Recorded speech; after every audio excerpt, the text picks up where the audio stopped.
చెరువుల కబ్జాలను కూడా ఎంతటి వారైనా కూడా ఖచ్చితంగా తొలగిస్తాం. ఈ చెరువులే వరప్రదాయిని తెలంగాణ ప్రాంతానికి అని పదే పదే మంత్రివర్యులు కానీ ప్రభుత్వం కానీ చెప్తా వచ్చింది. అయితే ప్రధానంగా సినిమా హీరోలు అంటే ప్రజలకు ఆదర్శంగా ఉండేవాళ్ళు, మంచిని ప్రజలకు బోధించేవాళ్ళు, వాళ్ళని ఆదర్శంగా సమాజం తీసుకుంటుంది.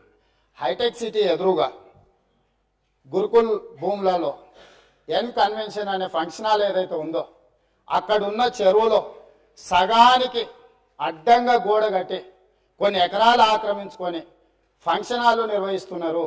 పదే పదే ప్రభుత్వం దృష్టికి వచ్చింది, టీవీ ఛానళ్ళల్లో పేపర్లలో చూపించారు. అక్కినేని నాగార్జున గారు కూడా దాని మీద స్పందించారు.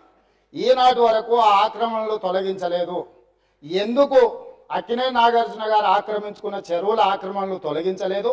ఎందుకు చర్యలు తీసుకోలేదు? ఏ శక్తులు అడ్డం పడుతున్నాయి? ఎప్పటిలోగా చర్యలు తీసుకుంటారో మంత్రి గారు సూటిగా సమాధానం చెప్పాల్సిందిగా కోరుకుంటున్నారు.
Gracias.